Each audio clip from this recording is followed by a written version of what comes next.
Feeling productive is the biggest scam of 2026. Now, before anyone closes this video, this is not another creator telling you your idea is bad or that you're not technical enough or that you should wait. The opposite. I think you should absolutely build your app this year. The SaaS market is alive, the AI agent market is exploding, and there has never been a cheaper time for a non-technical founder to launch a real software company. I'm going to show you real numbers on that before we're done. What I want to fix in the next 12 minutes is not your ambition, it's where your hours are going. And the single most expensive mistake I see smart business people make in 2026 is this. They try to be the founder and the engineer at the same time. And you can't do two things at the same time. Nobody can. Every founder has the same 24 hours, and every hour you spend generating code is an hour you did not spend talking to a customer, closing a deal, or building distribution. Your real job, the job only you can do, is three things: customers, distribution, vision. Nobody on Upwork can sell your vision for you, but plenty of people on Upwork can build your product better than you can. That asymmetry is the whole video. So let's talk about why vibe coding feels so good, because I want to be fair to it. I've felt it too. You type a sentence and working software appears, buttons, dashboards, a login page, your idea on a screen in minutes. Your brain lights up. You screenshot it, you send it to your friends, and at the end of the night you think, I was so productive today. I understand that feeling completely. Here's the problem with it. Building used to be the hard part, so our brains still count I built something as the win. In 2026, building is the cheap part. The win is one stranger paying you, and the feeling of productivity is quietly replacing the fact of progress. That substitution, feeling for fact, is the scam, not you. The substitution. And it's not just a feeling problem. There's now real data on what this pattern does to code bases. GitClear, a research firm that studies developer productivity, analyzed over 150 million lines of code changes over the last several years.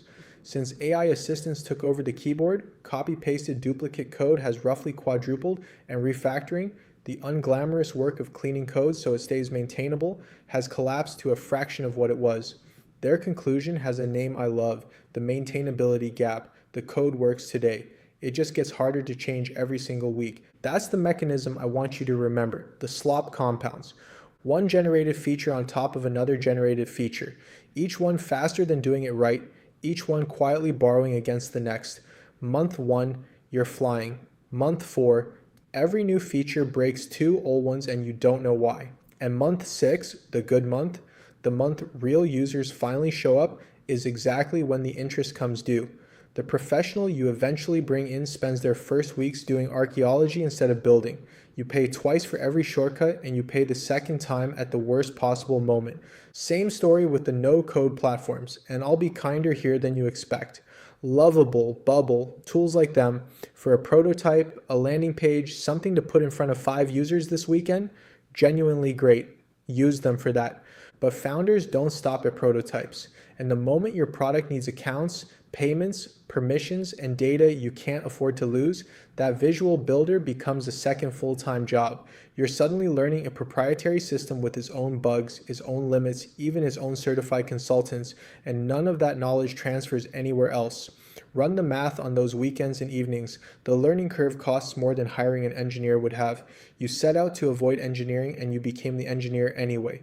Just an undertrained one in a language only one company speaks. So here's the reframe that changes everything, and it's the real meaning of outsourcing. You're not paying for code, you're paying for your time back.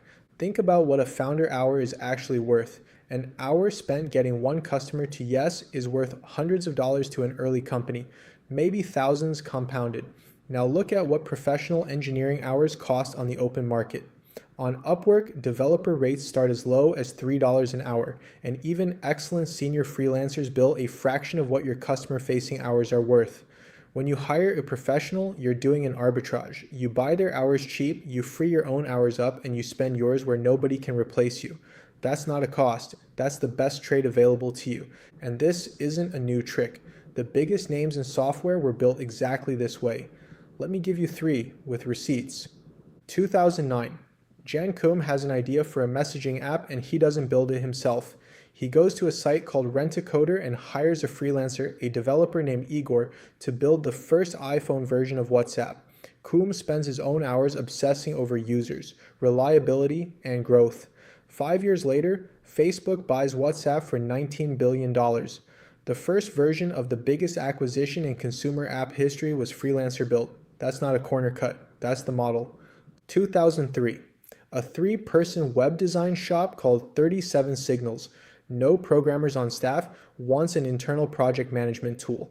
They contract a university student in Denmark named David, working about 10 hours a week remote to build it. That tool becomes Basecamp. It launches in 2004, is profitable within weeks, and has stayed profitable for over 20 years. 10 contractor hours a week, pointed at a validated problem, built one of the calmest, most durable companies in software. 2013. Stuart Butterfield's small team has a working prototype of a messaging tool, and they make a decision most founders would call crazy. They outsource the design, the logo, the interface, the entire feel of the product to an outside agency called Metal Lab before launch. The result is Slack, which becomes one of the fastest growing business apps in history and eventually sells for over $27 billion. The founders spent their attention on customers and positioning. Professionals shaped the product. 3 different decades, 3 different products, and the pattern is identical. Founders on customers, professionals on code. None of these founders confuse feeling productive with being productive.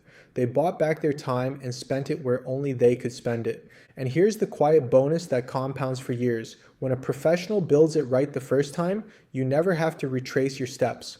Well-built code is boring on purpose. It expects you to grow. When your app gets large, and if you're doing your founder job, it will get large, you just keep going. No rewrite, no archaeology, no paying twice. Now, the fair objection.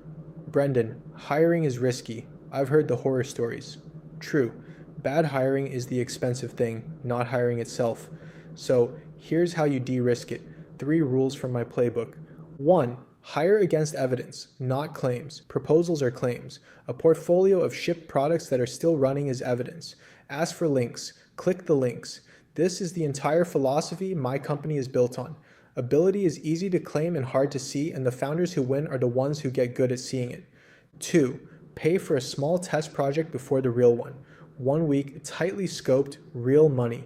You'll learn more from 1 paid week than 10 interviews. 3. Watch what happens when they're wrong. Everyone is wrong once during a test week. The ones who say, I broke this, here's why, here's the fix. Keep them forever. The ones who go quiet, let go. Do that, and the freelancer market in 2026 is the greatest founder tool ever created. You can rent world-class hands by the hour from $3 to $300 and keep every one of your own hours pointed at customers, and the market you're walking into is worth those hours. The AI agent market is growing at over 40% a year, with projections in the hundreds of billions within a decade. SaaS is not dead. It's compounding. Small teams are hitting revenue numbers that used to require venture rounds and 50 engineers. The opportunity is real, it is measurable, and it is absolutely still open to you. But it rewards founders who spend founder hours on founder work. So here's the whole play. Build the app, yes, build it this year, but build it as the founder, not as the engineer. Hire a professional to do it right the first time, so the slop never compounds. Treat every dollar you spend on them as paying for your time back. And pour every recovered hour into the only things that grow a company: customers, distribution, vision. I've put the entire system into a free playbook. Where to find freelancers who can actually build. The exact 1-week test project I used to filter them.